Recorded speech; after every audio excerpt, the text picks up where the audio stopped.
Welcome to IHIP News. We are live today. Pumps and I are in studio. There's a lot to cover. Later on in a few minutes, we are going to have Senator Amy Klobuchar join us. Cory Booker had a scheduling conflict. Obviously, there's a lot going on at his job, but I want to show you all in Pumps a clip from J.D. Vance yesterday, and then I want us to dissect it. Play the clip. Because, when I think about what is the essence of masculinity, you could answer this in so many different ways. But when I think about me and my guy friends, we really like to tell jokes to one another. Okay, so here's what I have to say about this. I've never seen such a defensive group of people about something. They're constantly having to defend their masculinity. And he talks about men feeling like they have to suppress their masculinity. And I want to make the argument that JD Vance is a failed drag queen. Put up the image. Okay, I think what he's suppressing are his feminine instincts. And I don't think there's anything wrong with that. We know that he is dying to pop a smoky eye. And so Dying. show the eyeliner. So I think the only thing this man is suppressing is his inner drag queen and his strong desire to go from eyeliner to a full-blown sexy smoky eye. Because the amount of energy that the right wing and that MAGA men have to spend on defense, they don't play offense. They're constantly having to defend their masculinity when they are, I look at JD Vance, I can see that he's a man. It doesn't enter my mind if he's super manly or not manly enough. It's just how much they play defense on their masculinity is really hilarious. Well, they've created the distraction that that masculinity is under attack, and it is not under attack. What is under attack is misogyny and sexism. And I just have two comments about JD Vance and masculinity. If you are so masculine, why on the planet are you kowtowing not only to Donald Trump and Elon Musk, but to Vladimir Putin, and wearing terribly unblended eyeliner?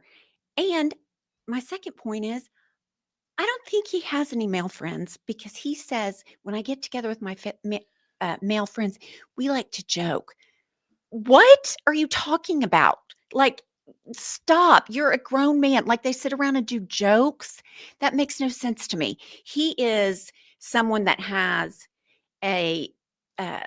children that are of half Indian descent. His wife is of half Indian descent, and he cannot defend them against the MAGA cult.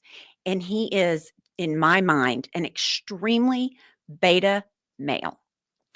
And I mean, for me, for them, whether they're alpha, beta, zeta, nobody ever really thinks about this except for them, because they're constantly on defense. And I think that there is an argument to be made that they're suppressing something more. And it's not that there's some attack on white men, but they live in this really delusional world. And I want to play for you this clip of the President of the United States, convicted felon Donald Trump. This is just yesterday. Had an approval rating today of 71 and another one of 69. I have not heard of those numbers before. So it's we're going to fight very hard. Okay, so I think that you remember when he was during his felony trial, he had somebody just print out positive news articles for him because he wasn't allowed screen time, Right. like a toddler. And he would go through his notebook and just read positive articles about himself. I think that they just make stuff now. They probably have, the White House has a Photoshopper that says approval rating 71, another poll is 69, because he's all about metrics. Right. And they put it in his notebook to keep screen time away from him. Because I think what's so scary right now is I think he's the puppet. I think Donald Trump, we were all so fearful of him. I'm now more fearful of the force behind him. I think he's a Trojan horse, because the fact that he's getting up there and saying that tells me that he's surrounded by people that are just feeding him bullshit. Right. Absolutely true. I have long since been more concerned about how craven and vile Elon Musk is, because he is more organized. and he is more determined, and he seems to be able to stay on track. Same with JD Vance. Donald Trump, all you have to do is say, "Oh my gosh, did you see that shark over there? Oh yeah, sharks, windmill." The flight of ideas. But He wait, can't stay on task. wait. Elon Musk yesterday at CPAC, to say he's organized and on task, we're watching like somebody completely spiral with a chainsaw and sunglasses, and he's barely able to put together sentences. Maybe like a year ago or 2 years ago, he was more together presenting. But what I'm seeing lately out of him is he's basically gaslighting the American public, picking fights with astronauts that are far more educated and smart than he is, running around inside with sunglasses on, tripping balls on ketamine with a chainsaw to try to detract from the fact that he is robbing the United Robbing. States of America and trying to get the people whom he's robbing to be mad at the very agencies that help them or keep them safe. So I don't know that Elon Musk can be in the organized position anymore, but I do think he's surrounded by, scarily, and we'll ask Senator Klobuchar when she gets on here, Putin, Absolutely. which I think he's organized. I And I do. think he's played a couple decades long game to the United States. I think Peter Thiel controls JD Vance in the exact same manner that Elon Musk controls Donald Trump. I believe, like you do, that Donald Trump is being babysat by Elon Musk. And Elon Musk, in my opinion, and Putin are playing the world domination game. They want to turn American citizens against other Americans. They have demonized a whole faction of people, immigrants. Now, JD Vance is running around in Europe talking exactly like Putin would want him to, like verbatim. And so I think at a lot of this in the center is Vladimir Putin. And I think it's obvious as the nose on my face. And Putin has taken through whatever message or Fox or whoever you want to put the blame on. You have Reagan Republicans, national security, rah Republicans that are now saying they have approval of Putin and the United States leaving NATO. That is how much he has turned them inside out. And it is absolutely terrifying. Every morning, the happiest person in Trump's America is Vladimir Putin. Absolutely. And the fact that all of these national security Republicans, like Marco Rubio, now I understand why Trump called him Lil Marco. I get it. I totally get it, because he knew that he could own him. He knew that he could control him. I remember when Marco Rubio first took the national stage, he offered the speech after one of Obama's State of the Union. And all of the conservatives were like, oh my God, this is our guy. He's going to be the next big Republican. And as he's giving this speech, he has like really bad dry mouth. And he keeps reaching over for this Poland Springs water and like downing it, but he's trying to keep his face on the camera. This guy has been face planning for decades. Yes. And it's no surprise that he ended up with the most incompetent, dangerous people on the planet. I could tell from that water speech that it wasn't going to end well for little Marco. Kylie, is Senator Klobuchar here yet? Not yet. She will be here shortly. Okay, let us know when she gets in. All right, let's look at some comments from some YouTube live. Seth, can you pop any comments up? Rubio is a wet disgrace. He totally is. Storm Rising. Marco Rubio is a total disgrace. Lil Marco. Let's see. Rubio is going to crack. He's in way too deep. Yeah. Caroline, I completely agree. I agree too. He looks like a little hostage trotting around. And he thought, State Department, diplomat. Right. I'm going to be doing cool stuff with cool people. I'm going to be respected. And then he walks into this meeting in Saudi Arabia and gets hustled by these former KGB agents that own him before he even took his first breath of oxygen in that room. And also, one thing I want to point out is the new senior advisor to the State Department, to little Marco, is Big Balls from Elon Musk's team. Big balls. So little Marco is now reporting to Big Balls. Yeah. So somebody asked me in here if I'm still sick. I'm finally feeling better. There's no question in Trump's America. I've been unable to kick this. Right. My voice is still hoarse, but it's because I'm just here fighting for democracy with you all every day. Let's see what else we have here. MAGA is uneducated. Nancy says that. Yeah, totally. I completely agree with that. Multi-stacker says changing shopping habits is effective money talks. I completely agree with her on that. And I saw that Target's most recent sales report has dramatically decreased since they stopped their DEI.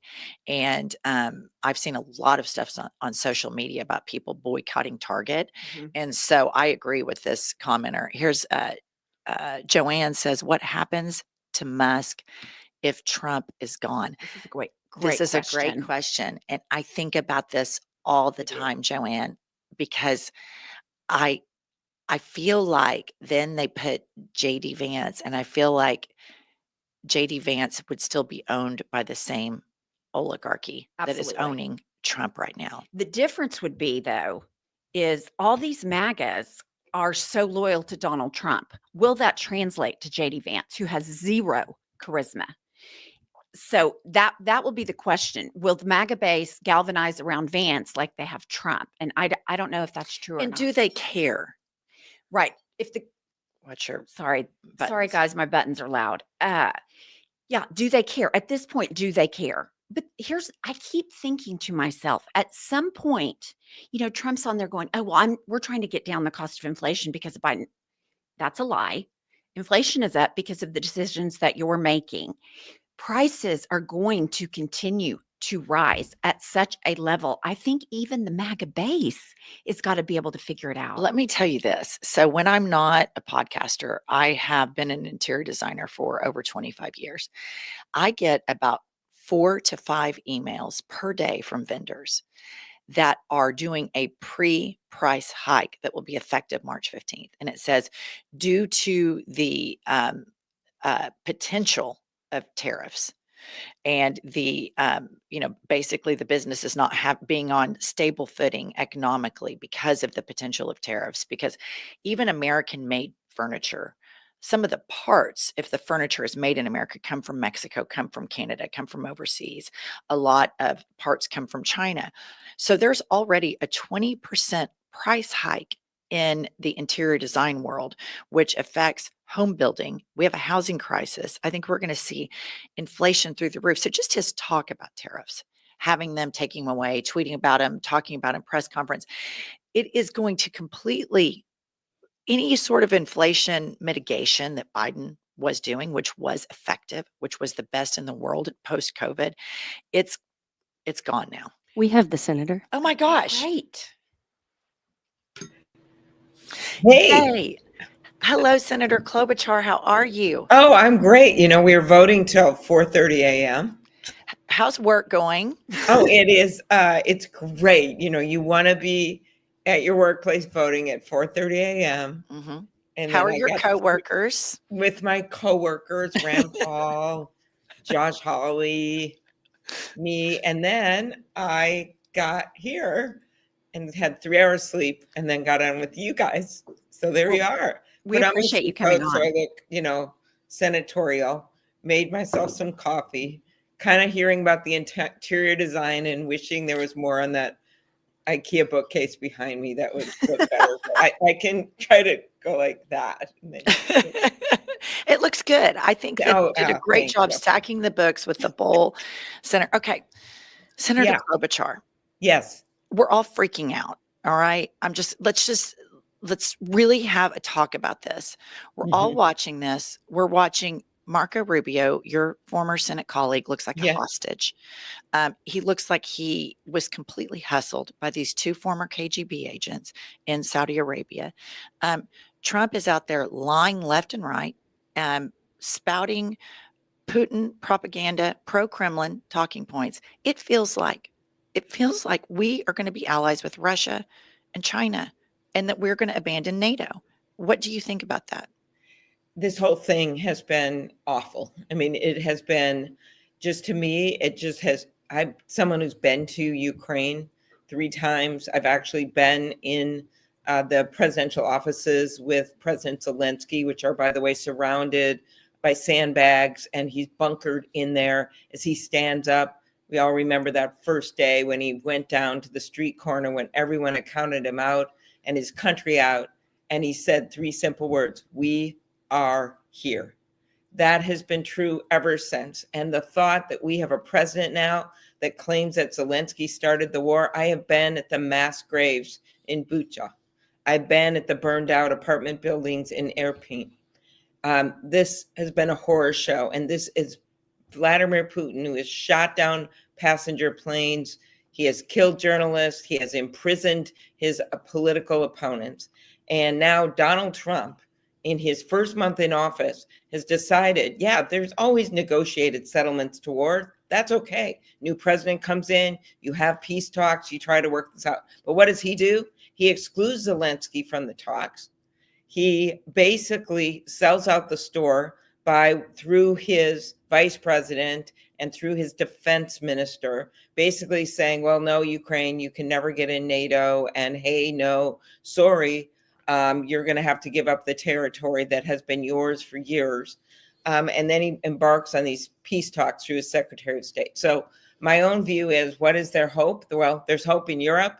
They've given over $50 billion in defense spending, over $100 billion in aid in total. There is hope that there will be people in Congress, not just me, not just Democrats, who are going to stand up with Republicans and say, no, we're in this for democracies. We're not going to be on the side of Vladimir Putin, the thug, and his pals, North Korea and Iran and China.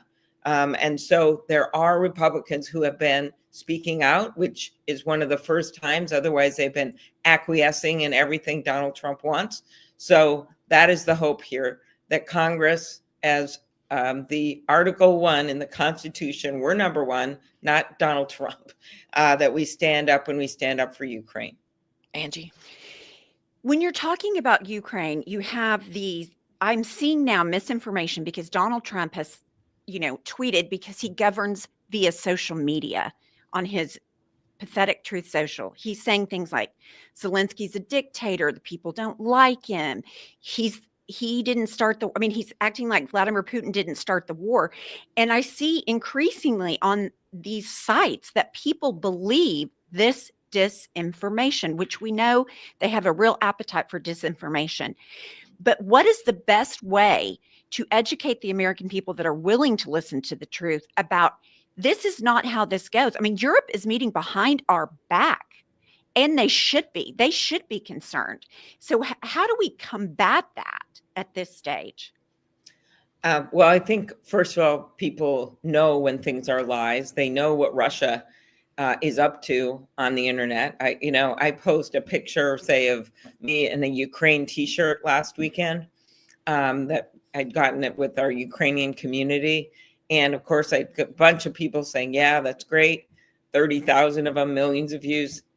24,000 negative comments saying, wait a minute, pictures of me with John McCain, which were valid pictures, when we went and met with Ukrainian soldiers in a bunker. And it said on them, like, EME is funding Nazis in Ukraine or things like that. So they have been doing this for years. And I think people in a lot of the countries bordering Russia, like, say, Estonia and Lithuania and Latvia, they're kind of been schooled on this. They know when Russia is messing around in their democracy. Our citizens have to realize that that is going on as well, that it's one of the tools that they use, misinformation and false claims to try to get you on their side. So I think most people, if you look at any newspaper, including your local newspaper, you can get facts, you can get the truth.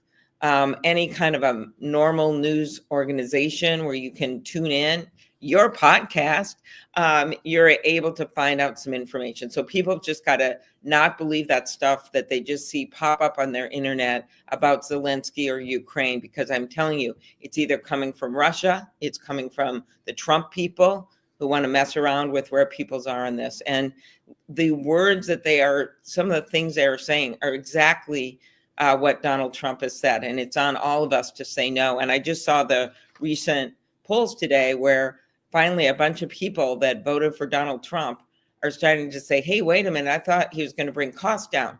But instead we got chaos up, corruption up, and the cost of eggs are up. And they're starting to figure it out only a month in, because I understand they want to change. I had like 10% of my state voted for me and Donald Trump. So I actually understand where they were coming from. And now they're starting to see, wait a minute, I don't want to be going to bed with Vladimir Putin. I don't want to be waking up with Russia as our ally instead of Scandinavia. I don't want to spend my time talking about buying Greenland. I want to get a president that's actually going to do something about my childcare and about how much housing is and rent is. And I thought that's what he said he was going to do.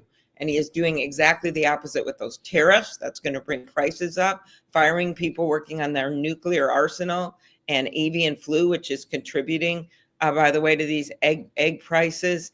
All of these things that are getting him headlines and getting him attention every day are actually setting us backwards.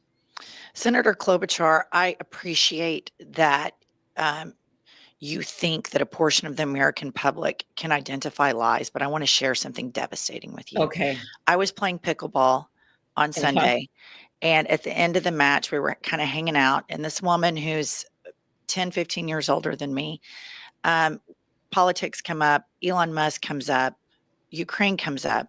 She starts spouting Putin propaganda, defending Putin, bashing. This is in Oklahoma City. She starts bashing Vladimir Zelensky. And I asked her, I'm like, where did you get all this information from? Like, this is completely pro-Kremlin information. She says, well, you're not going to like it, but I got it from Tucker Carlson. And I'm like, well, you're not going to like this, but Tucker Carlson is on Vladimir Putin's payroll. And there is just a portion of the population that we're all going to have to deal with. They like the lies. Right. And it's a bigger portion. Before you came on, I showed a clip of Donald Trump just yesterday taking a victory lap because he believes, Senator Klobuchar, that his approval rating is 71% or 69%. He quoted two things, which this tells me and our listener that he still has the people that run around with him that make him picture books like he did when he was on his felony trial, so he can sift through those because they have to limit his screen time, much like people have to limit their children's screen time. So if they're trying to limit reality from him, then we have to ask ourselves, Senator, who is in charge? And we all know, and you have access to a lot more tea than we do, that Musk was having chit chats with Putin over the last couple of years. We know that Peter Thiel has completely, fully indoctrinated the Vice President of the United States, J.D. Vance, who's been nothing short of an abject disappointment. And it feels like to everybody that now Donald Trump is the puppet and these oligarchs are in charge. So my question to you, and teeing that up, is number one, how do we address, and as a politician, you're going to have to address that a lot of your constituents like trafficking in misinformation and disinformation. They like it. They have an appetite for it because it feeds something in them that we need to deal with as a country. And number two, what the hell are we going to do about Elon Musk yesterday's running around with a chainsaw, clearly tripping on something with sunglasses on, acting like a nut at CPAC, a total nut. And we remember what happened when Obama wore a tan suit. I'm surprised Fox News lived through that. You know? Well, I'm glad you left me with these two softballs right now. So I'll start with the negative information online and just the horrific. I think, they've set the algorithms so that negative sells, which is just so corrosive to our kids, so corrosive to everybody. And I've been taking on these oligarchs and these tech companies for a long time, have the scars to show for it. They've spent over $300 million in one ad campaign against one of my bills. It says they just couldn't put their own products at the top of their search engines all the time. Or I've got the bill with Ted Cruz that says they have to take off non-consensual pornography, like kids that think they're getting a boyfriend, right? So they send their photo and then it shows up going all over the internet. They've got to take that stuff down in 48 hours, even when it's AI created. Over 20 suicides a year. 20 suicides a year. This is from the FBI when it was run by someone who knew what he was doing. Over 20 suicides a year. just from that revenge porn. And so these things, they have stopped a lot of these things. They've rejected them. And I'm telling you right now, the best way to get at them, you're going to be surprised by this. There's a law called Section 230. It's the name of the law. And it says that they can't be liable for anything. You know, a kid gets a fentanyl laced pill online because they think it's a Percocet, dies. They're not liable for that they never police their platforms. You could never allow that on any other kinds of form of media.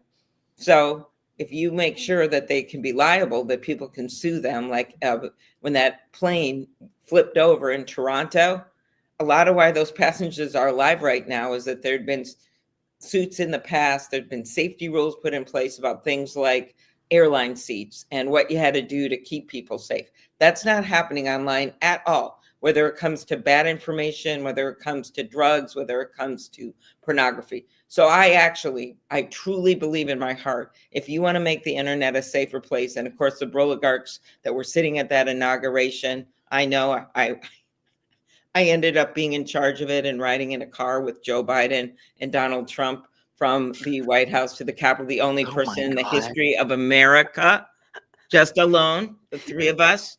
Oh my my God, God. that Must have been must have been terrible. I terrible. wish we Okay. could just So gossip about this stuff all the time. Okay, so I know what we can do, and that is to make those companies liable, no matter who they suck up to, no matter how much power and how much money they throw around. So that's first thing.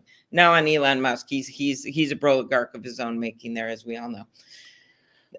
First of all, there are many suits, and you got to believe, as hard as this last few weeks have been, when I look at this, I look at us as fighting at three levels: fighting in the courts, fighting with Congress, and that means oversight and trying to get people on the record. I know that sounds boring, but it matters for the future. It's almost like evidence of what they say they're going to do, these nominees. We were, as I said, up until 4 a.m. fighting to say, why do you need tax cuts? That was a vote. We actually had a vote on why do you need tax cuts for people making over $500 million a year. And they all voted that we had to have tax cuts for them. And we all voted that we didn't. Okay, that happened. And then the third thing is we have with our constituents, because people are speaking out, they're breaking down the phone lines, they're sending emails. So when I look at Elon Musk, I look at the courts. The courts have already intervened several times, including Trump appointed judge and Bush and Reagan appointed judges. And they've said, no, you can't do that. He can't be rifling around in your personal data at the Treasury Department. I know it's not a satisfying answer, but it's real. Yesterday, when Trump said, hey, I'm going to take over the Postal Service, I was trying to picture there, as I'm sitting in the Senate with my colleagues at midnight. So it was like, Musk going to be delivering the mail? Is he going to be like getting a contract for his rockets to go into Lanesboro, Minnesota with their like grandma's packages for Easter? I'm trying to picture this whole thing. So we have the ability to take this on, because under the Constitution, so you got the courts with the lawsuits. For instance, Postal Service already said we're going to sue in court because we were established by the Constitution. Elon Musk is not Senate confirmable. He has conflicts up the wazoo. He's getting money from one agency. I just saw one of the biggest attacks he's had is the safety group that works on regulating self-driving cars. They've decimated that division by 10%. It's called the National Traffic Safety Commission, something like that. That's an example, right? Because he's got all this money in that. He also has contracts for space. So you have things around that are illegal that he's doing. He's involved in them. And then you finally have the people. And Elon Musk is down to the mid 30s in his poll numbers, right? 2/3 of the people don't like that he's doing this. They get he's a billionaire. They don't think he should be there. Those people have to push at their own constituents, particularly Republicans. I think they know where I am on this and how I'm voting on this. But push on these Republicans and say, why are you letting this unelected billionaire run the government and be the king and stand behind the Resolute desk, which is the president's desk, and make all these edicts and orders and run around with a chainsaw? Why are you doing that? Because guess what? I didn't sign up for this. I signed up like a lot of my constituents did. They said, I wanted something new for bringing down housing prices. And by the way, we can go after some of these algorithms while they're ripping off you on rents and things like that. if he wants to play ball with us, we're ready to do it. Trump. Or why don't we have more childcare? There's not enough available. Why don't we do something more on prescription drugs or people getting their claims denied from health insurance companies? We're ready to work with them, and I'm number one in the Congress before this one for bipartisan bills. Number one in the country, in the Senate, for getting things done. Number three for passing bills into law. So I'm not just like making this up. I have worked with all kinds of people, Marsha Blackburn. I could just go through the list because I try to find a way to find common ground so we can get one thing done. But if he's just going to be out there acting like he's king and literally putting a crown on his head, we're going to stand our ground. And our ground is really clear under the Constitution. So the Elon Musk question answer, just to make it a little shorter and less of a filibuster, take them on in the courts, take them on in Congress, get our Republican colleagues so embarrassed because of their constituents calling them, pushing them, asking them when they see them in the grocery store that they actually stand up and say enough, it's hurting our constituents. And then finally, just the old-fashioned way of calling Congress and the like. Senator Klobuchar, I like your optimism.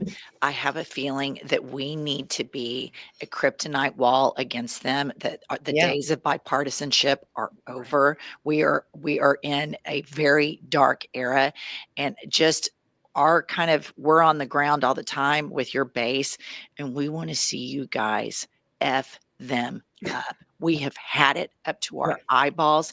This is humiliating. It is dangerous. People are going to suffer and are already suffering, this USAID and all of these things. And but even, I mean, just to be really clear, at home, they have some of these people who were so excited, young people in their first job, and they just went in and decided we're going to just cut everyone, not based on merit. Like when a business comes in and says, we're going to stop this function, so these people need to find another job, where they make some rational decisions about we're not going to make these things anymore in our business. But they've just basically across the board with no warning gotten rid of all these people. And we've already seen what can screw up with air travel, right? As tragic this has been. And you start messing around and people are demoralized and they don't want to work for the government anymore. They don't go work for the government for tons of money. They go work for the government because they believe in something. And when you demoralize people like that, they're going to leave. And so that's one of my biggest problems, because I don't have a lot of federal workers in my state compared to other places. But what I do have, are ones that are getting funds, are like medical researchers that have developed incredible cures and treatments for cancer, and people that help small farmers get loans. And this is what they do. And so it is all connected. They want this chaos and the corruption for their buddies. And you got to understand that they're looking for all this money so he can go out there with a chainsaw on a stage and impress his friends.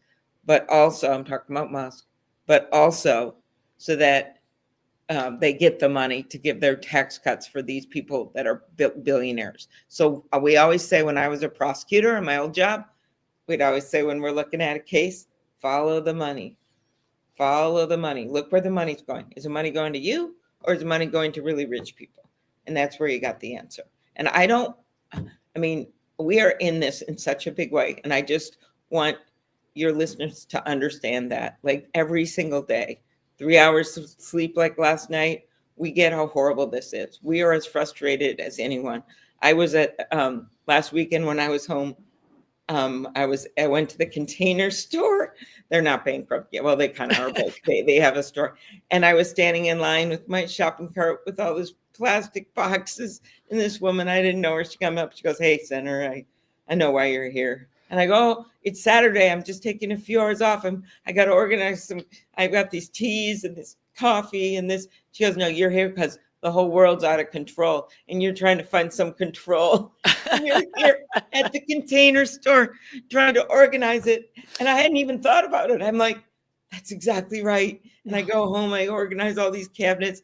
And next weekend I'm back there again, because it is a hard time and you've got to take breaks and you got to do some fun things, but you can never give up on our democracy. You think about through Civil War and through the Great Depression and World War II, there were people that never gave up. They said, okay, this is really bad, but I believe that we are in the greater good and that what unites us is bigger than what divides us, and that it is courageous to be with other people even if we don't agree with them. So that's what I think every day. And I want your people to think this way, because otherwise we're lost. We cannot give in to what this guy is doing every single day to distract, to get your attention, to blow things up, when we know there's a greater good in this country. Senator Klobuchar, keep fighting the good fight. Okay, well, And remember, when they are trying to want something out of you, remember all of these people surrounding the president of the United States are doing Heil Hitler salutes. Right. And we have to stand firm against this. This is a big moment in history. We're here for you. You're welcome to come on our podcast anytime. great. We particularly would love to do a little gossip about your coworkers. Yes. If you want to do that as therapy, if you don't want to go to the Container Store, we have a lot of questions about like Ted Cruz and some of the others, but that would just be a Oh, girl yeah. talk gossip hour. Okay. So just let us know. Like the And- greatest hits. Okay, I got it. all right. Good luck Okay. and Godspeed. Yeah. It's Thank you, great Amy. being on. Thank you. Okay.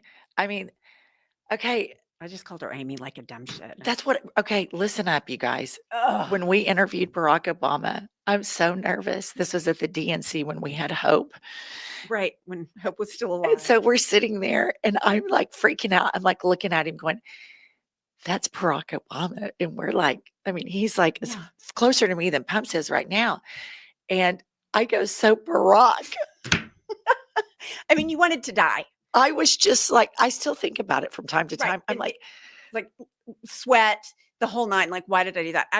I follow Senator Klobuchar really closely.